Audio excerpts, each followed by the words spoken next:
Sebenarnya eh, konstruksi berpikir itu memang hari ini sudah terbangun di masyarakat bahwa pemilu itu ya uang gitu.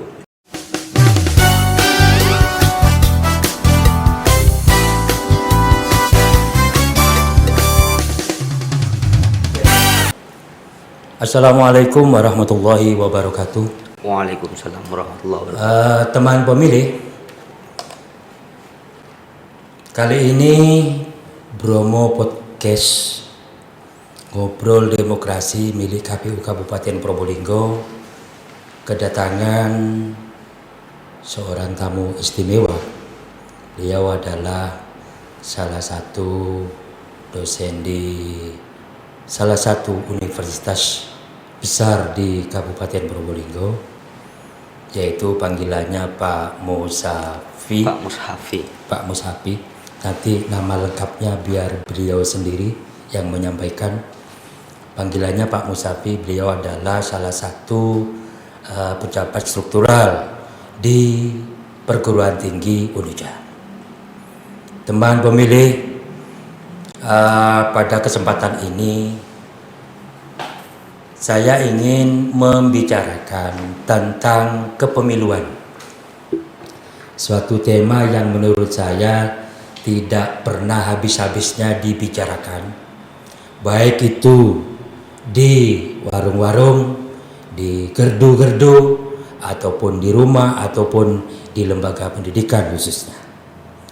Bahwa kita sudah seringkali mengadakan pemilu. Seringkali. Bukan hanya satu kali, dua kali.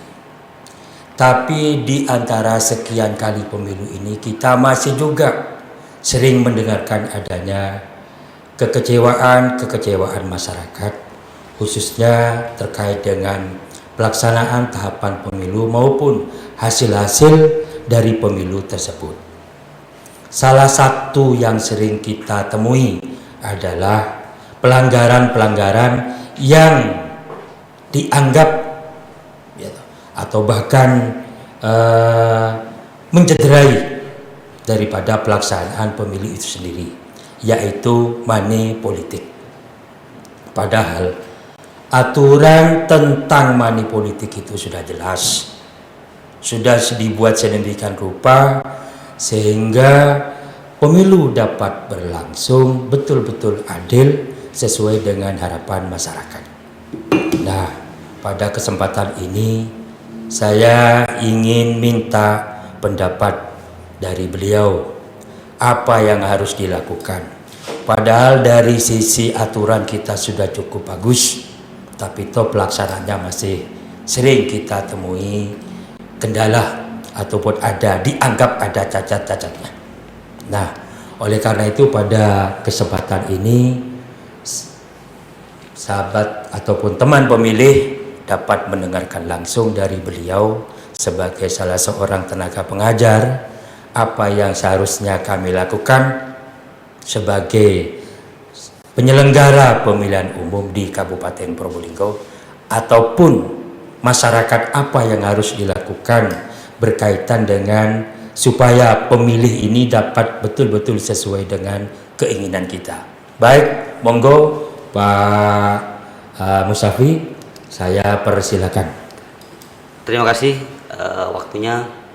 Pertama saya mengucapkan banyak-banyak terima kasih karena diundang ke acara Bromo Podcast Ngobrol Demokrasi bersama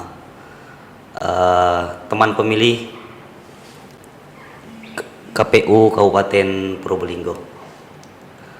Perkenalkan, nama saya adalah Mushafi Miftah, Ketua Program Studi Hukum Universitas Nurjadid, juga sebagai aktivis pemilu, yaitu di Network for Indonesian Democratic Society di Kabupaten Probolinggo. Jadi lembaga ini adalah lembaga yang konsen pada pemantauan terhadap proses demokrasi dan pemilu di Indonesia. Di Probolinggo kebetulan saya ditunjuk untuk menjadi salah satu ketua di Netfit ini, sehingga setiap event-event demokrasi saya selalu ikut memantau proses pemilihan pemilu itu. Mungkin mohon maaf Pak Musafi, perlu dijelaskan kelahirannya dari mana. Oh iya. Jadi biar pas. Ya. Baik, terima kasih. Pertama saya lahir di Sumenep 1986, sekitar 33 tahun yang lalu. Kemudian pendidikan SD, SMP sampai MA saya tempuh di kampung halaman. Kemudian pada tahun 2005 merantau ke Paiton Probolinggo untuk menimba ilmu di Pondok Pesantren Nurul Jadid, sambil kuliah di perguruan tinggi Institut Agama Islam Nurul Jadid, mengambil jurusan Hukum Perdata Islam, jadi di Fakultas Syariah. Berarti mulai kuliah sampai lulus dan sekarang mengabdi di sana gitu. Iya. Kemudian pada tahun 2011 alhamdulillah memiliki nasib yang baik untuk mendapatkan beasiswa untuk kuliah S2 dengan konsentrasi ilmu hukum di Surabaya. Kemudian setelah itu saya kembali lagi ke pondok untuk mengabdikan diri, membantu mengajar atau berbagi pengetahuan dengan mahasantri dan mahasiswa yang ada di Universitas Nurul Jadid. Selain mengajar, saya juga terlibat dalam proses pemantauan pemilu melalui Netfit tadi itu, sehingga ketika event-event demokrasi pemilu di Probolinggo itu saya selalu ikut memantau proses jalannya pemilu itu secara independen. Kemudian terkait dengan apa yang disampaikan oleh Bapak Cung Ali Samsuri tadi, itu memang sebuah fenomena yang tidak bisa dibantah di lapangan, bahwa memang ada banyak masalah dalam tataran implementasi pemilu itu, walaupun secara yuridis, secara hukum Undang-Undang Nomor 7 Tahun 2017 itu sebenarnya sudah cukup bagus untuk digunakan sebagai payung hukum dalam pelaksanaan pemilu. Tapi lagi-lagi dalam tataran implementasi itu masih mengalami banyak kendala. Kenapa itu terjadi? Karena faktor pengetahuan, faktor pendidikan masyarakat yang masih belum sadar terhadap hukum, sehingga pelanggaran-pelanggaran hukum itu masih terjadi di lapangan, termasuk juga proses fenomena manipolitik ini.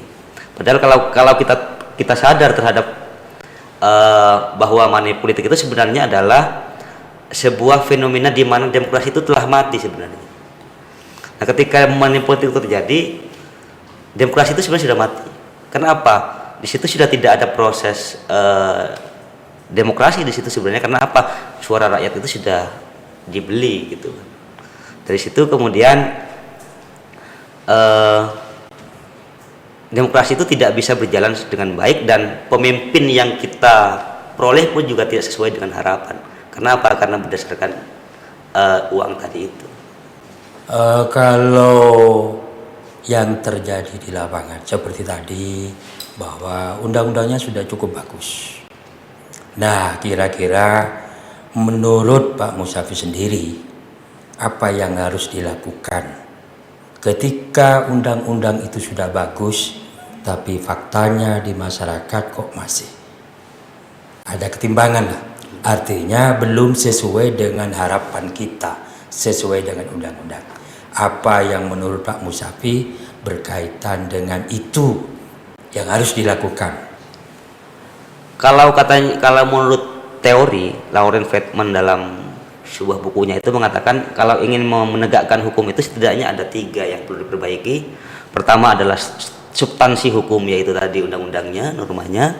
Kemudian yang kedua adalah struktur hukumnya. Kemudian yang ketiga adalah budaya hukumnya. Artinya kesadaran masyarakat terhadap hukum itu. Nah, dalam sisi substansi hukum saya pikir sudah bagus ya Undang-Undang Nomor 7 itu. Kemudian dalam sisi struktur hukum itu sudah mulai pembenahan gitu. Mulai dilakukan pembenahan dalam aspek sekarang adalah kesadaran masyarakat. Jadi budaya hukum itu masih belum mengakar di masyarakat. Oleh karena itu menurut saya untuk membangun hukum yang baik agar hukum ini bisa berjalan dengan baik itu adalah bagaimana membangun kesadaran masyarakat terhadap itu. Melalui apa? Proses sosialisasi terhadap setiap produk undang-undang yang ada, terutama terkait dengan pemilu itu. Sehingga masyarakat itu benar-benar paham terhadap aturan main di dalam proses pemilu itu. Faktanya di lapangan. Jadi mulai dari dulu sampai sekarang, faktanya kita sudah sering melakukan sosialisasi. Tingkat pendidikan masyarakat insya Allah mungkin jauh lebih bagus sekarang daripada dulu. Dulu ketika masih kecil, kok sepertinya saya sendiri khususnya itu hampir tidak pernah dengar ya adanya money politik itu. Sekarang ini kok sepertinya anak kecil pun sering ngomong money politik gitu. Bahkan ya bisa dikatakan terlibat karena dianggap sudah sesuatu yang biasa. Jadi kalau dulu ya orang-orang tertentu saja, padahal masyarakat tingkat pendidikannya awam ya. Sekarang semakin modern, semakin pinter, tapi masyarakat itu justru sepertinya menunggu adanya money politik, sepertinya seperti itu. Gimana menurut Pak Musafi? Sebenarnya konstruksi berpikir itu memang hari ini sudah terbangun di masyarakat bahwa pemilu itu ya uang gitu. Saya itu adalah fenomena yang menurut saya menyedihkan sebenarnya. Itu ketika seperti itu. Jadi setiap ada pemilu, baik itu pemilihan legislatif, mulai dari pilkades, kemudian pemilu legislatif, kemudian pilkada, kemudian bupati dan pilpres dan sebagainya, itu seakan selalu diidentikan dengan uang oleh masyarakat.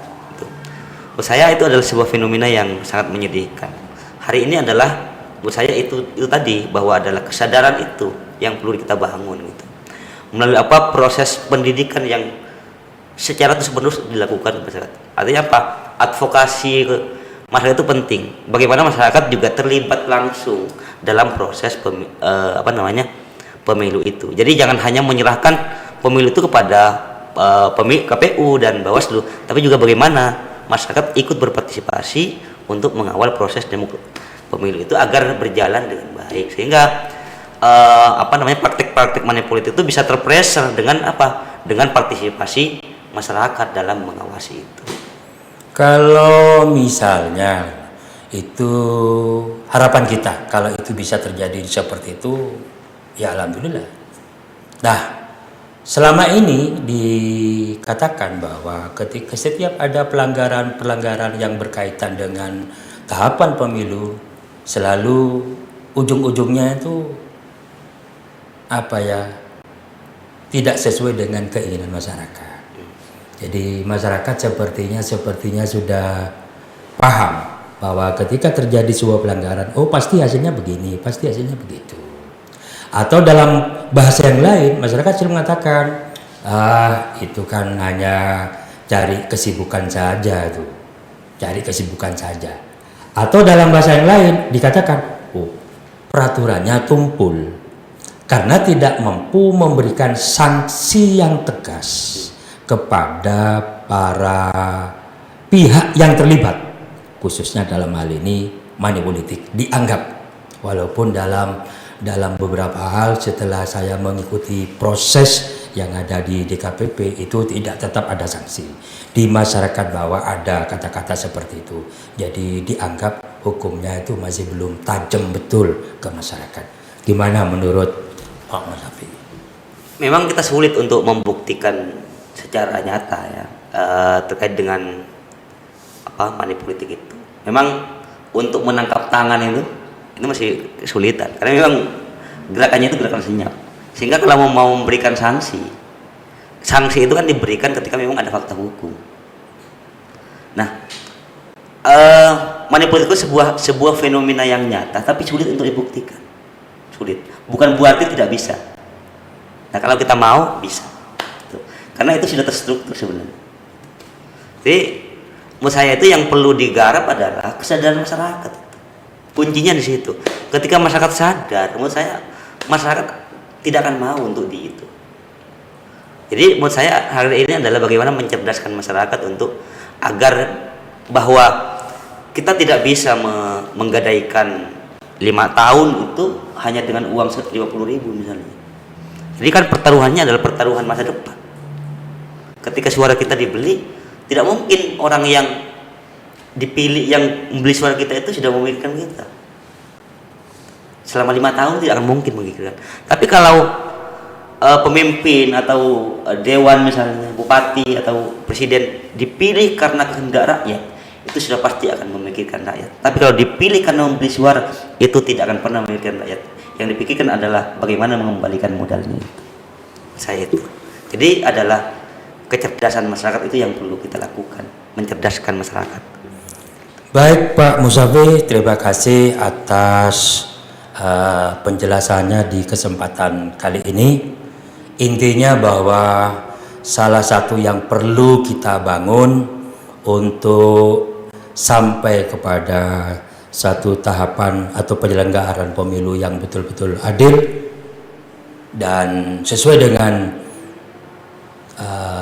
keinginan kita bersama adalah kesadaran masyarakat, sehingga nanti pelaksanaan pemilu jauh dari pelanggaran-pelanggaran dan itu semua bisa yang bisa mencederai dari pelaksanaan pemilu itu sendiri.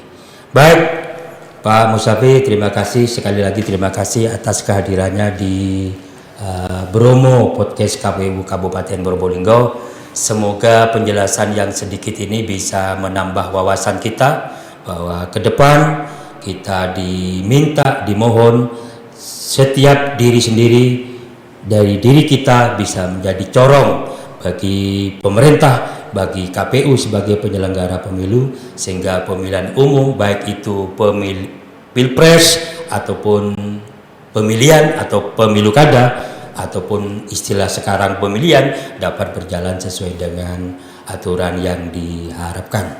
Terima kasih sekali lagi, saya akhiri dengan ucapan wassalamualaikum warahmatullahi wabarakatuh.